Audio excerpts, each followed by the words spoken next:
Las crisis existenciales atormentan día con día a cientos de miles de personas alrededor del mundo. Algunas crisis parecen ser más llevaderas, pero otras son capaces de quitarte el sueño por las noches. A continuación, te presentaré 6 de esas crisis existenciales. Sin más preámbulos, comencemos. Las dimensiones del universo. Esta crisis no necesita un evento traumático para activarse. Basta con detenerse a pensar en un número: 93.000 millones de años luz de universo observable. La mente humana no evolucionó para procesar esa escala, y cuando lo intenta, ocurre algo medible y estudiado en psicología. Los investigadores le llaman asombro, definido como una respuesta emocional a estímulos perceptualmente vastos que trascienden el marco de referencia actual de una persona. Es una de las pocas emociones humanas diseñadas específicamente para reaccionar ante lo que es más grande que nosotros. Cuando alguien se enfrenta a algo de escala verdaderamente cósmica, la investigación documenta un fenómeno específico llamado el yo pequeño.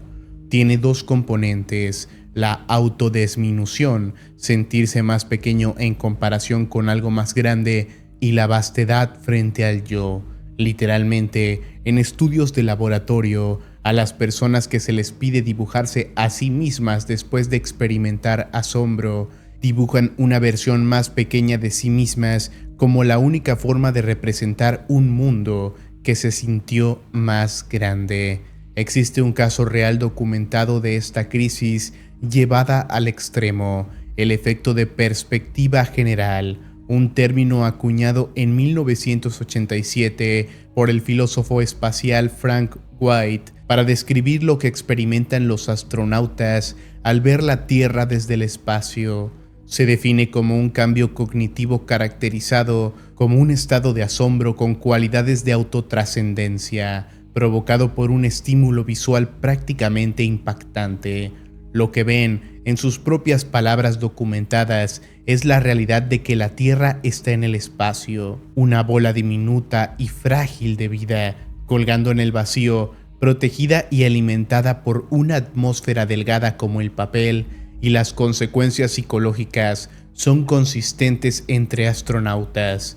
El efecto está asociado con sentimientos de compasión y autotrascendencia, un cambio de perspectiva, identidad y asombro.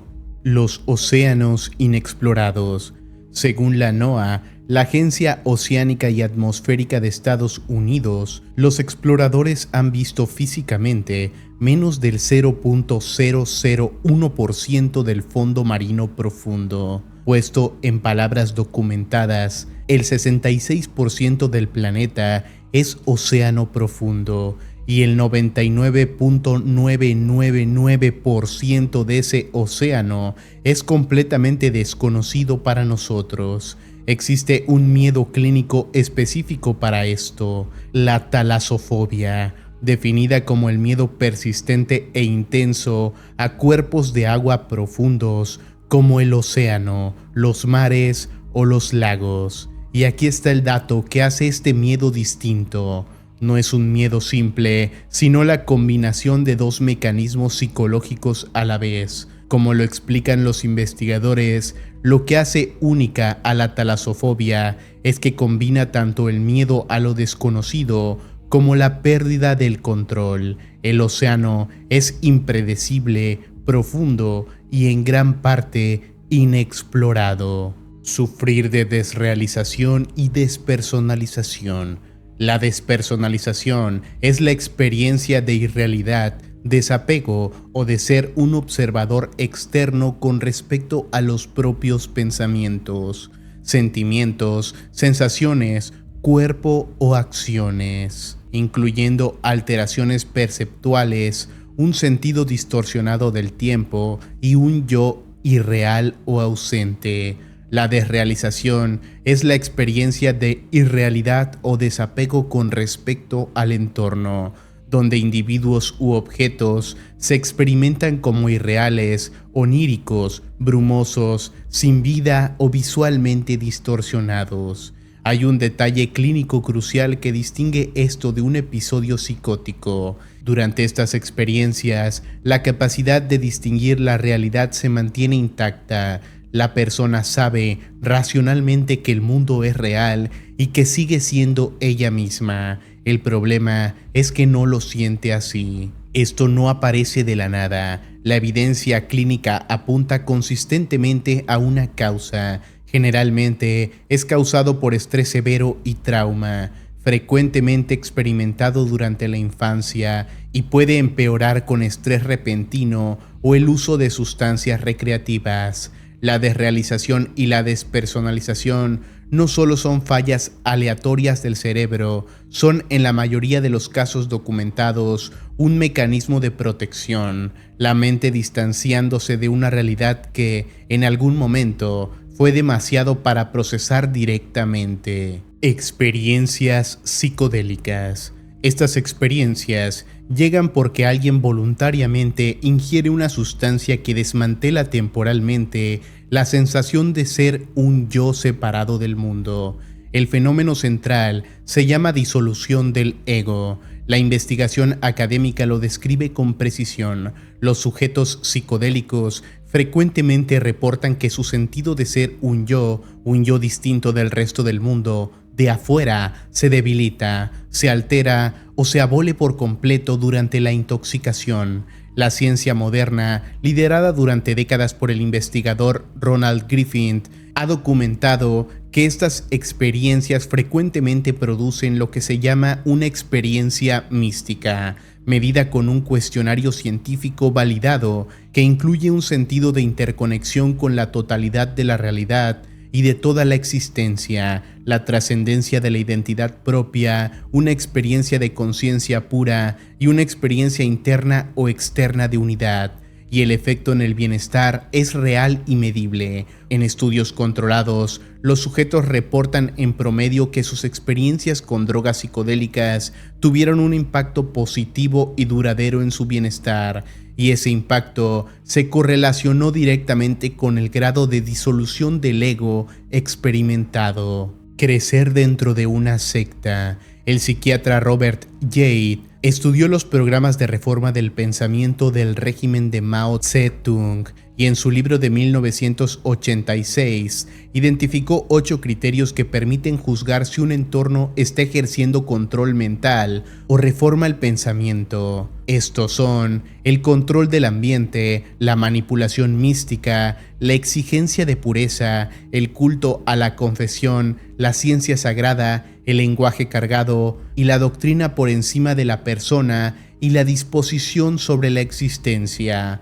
Este último punto es el más importante para entender la crisis existencial de crecer en una secta. El grupo se arroga el derecho de decidir quién tiene el valor de existir y quién no. Quien esté dentro tiene derecho a la salvación, a la verdad y a la comunidad.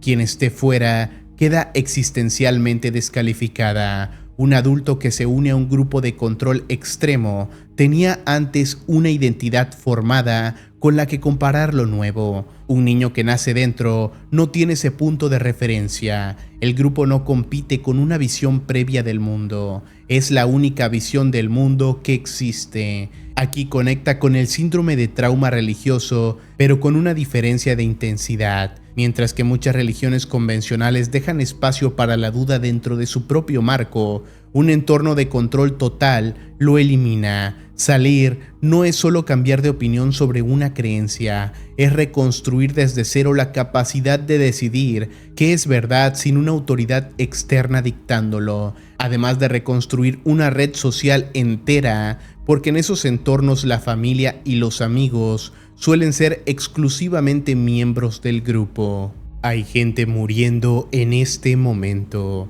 Mientras lees esto, hay personas muriendo. Es una estadística constante y verificable. Nacimientos y muertes ocurren en este planeta cada segundo, sin pausa, sin importar qué estés haciendo tú en este instante. Y sin embargo, la inmensa mayoría de las veces no sientes absolutamente nada por eso. Existe un fenómeno psicológico estudiado a fondo por el investigador Paul Slovic llamado entumecimiento psíquico. Este fenómeno se utilizó para describir la falta de respuesta emocional ante las muertes masivas causadas por el bombardeo nuclear de Hiroshima. Slovic lo resumió con una frase que volvió el título de su artículo más citado: "Si miro a la masa, nunca actuaré". Su investigación demuestra algo perturbador sobre cómo funciona la empatía humana, así como el ojo pierde sensibilidad a los cambios cuando el brillo de una escena aumenta.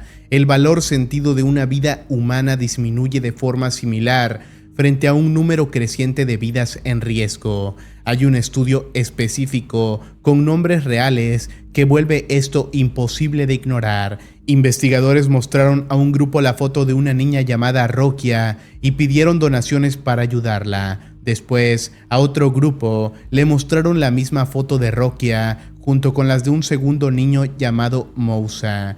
El resultado: las donaciones fueron más altas cuando los participantes solo conocían a Rokia. Cuando se les mostró tanto a Rokia como a Mousa, donaron menos dinero del que habrían donado únicamente por Rokia. Dos niños generan menos compasión que uno, y Slovic lo confirma con números concretos. La diferencia entre 0 personas en riesgo y una es enorme, pero si te dijera que hay 87 personas en peligro y luego te dijera que en realidad son 88, no sentirías ninguna diferencia. Aquí está el núcleo del problema y es más incómodo que la simple estadística de la muerte. La crisis no es que la gente esté muriendo, es descubrir que tu propio sistema emocional, el que se supone debería reflejar tus valores más profundos, está roto para procesar esa realidad a escala. Dices que cada vida humana vale lo mismo, pero tu cerebro, medido y comprobado en el laboratorio, no funciona así.